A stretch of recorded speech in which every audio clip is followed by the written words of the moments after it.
देवनागरी जगह की एक छोटी सी गांव की कहानी है, जहां लोग रात के समय बातें सुनाते थे जिसे लोग नजरअंदाज करते थे।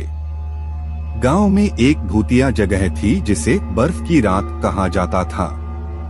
गांव वाले कहते थे कि बर्फ की रात में वहां अजीब अजीब आवाजें सुनाई देती हैं और उसी समय गांव में दिखाई देने वाले व्यक्ति को गांव से गायब हो जाता है। इसका कारण क्या है, इस पर किसी के पास भी सटीक जवाब नहीं था। लेकिन गांव वालों ने बर्फ की रात को डर का माहौल माना था और किसी भी कीमत पर वहां जाने से बचते थे। गांव में एक युवक था जिसका नाम आदित्य था। आदित्य एक नए रोमांटिक कहानी लिखने के लिए गांव की तरह की अजीब जगहों की तलाश में था। उसने गांव वालों से सुना कि बर्फ की रात में वहां अद्भुत घटनाएं होती हैं। आदित्य को यह सुनकर बहुत रोमांचित हो गया और उसने तय किया कि वह बर्फ की रात में उस जगह जाएगा और वहां हो रही रहस्यमय घटनाओं को अपनी कहानी के लिए दस्तक देगा।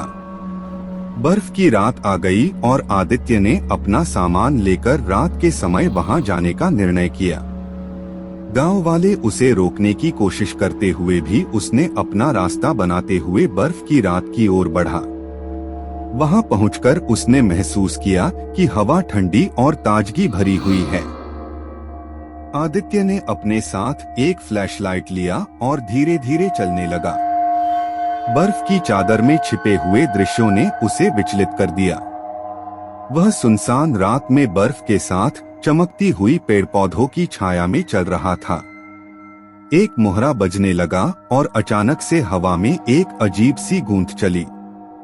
आदित्य को थोड़ी चौंकने के बाद धीरे धीरे आगे बढ़ते हुए उसने गूंज की ओर बढ़ते हुए एक वृक्ष के पास पहुंचा। उसने वहां खड़े एक वृक्ष की ओर देखा और वह वृक्ष बच्चों के खेलने की बातें कर रहा था। उसका दिल दहल गया क्योंकि वह वृक्ष न केवल बच्चों के साथ बातचीत कर रहा था, बल्कि उसके तंगों में से एक तंग भी टूटी हुई दिखाई दे रही थी। आदित्य ने देखा कि वह वृक्ष वास्तव में एक पुराने व्यक्ति का रूप धारण कर रहा था। वह व्यक्ति बच्चों के साथ खेल रहा था और उसकी आंखों में बच्चों के प्रति मासूमियत थी। आदित्य को यह देखकर हैरानी हुई और वह विचलित होकर एक कदम पीछे हटा। वह यह सोचने लगा कि शायद गांव वाले सही थे, बर्फ की रात में वहां अद्भुत घटनाएं होती हैं। उसने वहां से दूर हटकर और भी आगे बढ़ते हुए दूसरी ओर देखा तो वह देखा कि एक छोटा सा गांव बना हुआ है। गांव के लोग विचलितता और आत्मीयता के साथ एक दूसरे से मिल रहे थे। आदित्य ने गांव वालों से बातचीत की और उनसे पूछा, यहाँ कैसे आया यह गांव और यह वृक्ष व्यक्ति कौन है? एक बुजुर्ग गांव वाला ने उत्तर दिया, यह गांव बर्फ की रात का है और यहाँ वहाँ पूरे वर्ष बर्फ रहती है। लेकिन इस बर्फ की रात में यहाँ आते हैं वे लोग जो इस जगह के राजी हैं और जो इस जगह में छुपा हुआ रहस्य जानने के लिए आते हैं। गांव वाला ने आगे कहा, यह वृक्ष एक समय का राजी था जो इस गांव का सरपंच था। एक दिन इसे भयंकर बर्फबारी में शामिल हो गई और उसका अद्भुत शक्ति इसे एक पेड़ में बदल दी।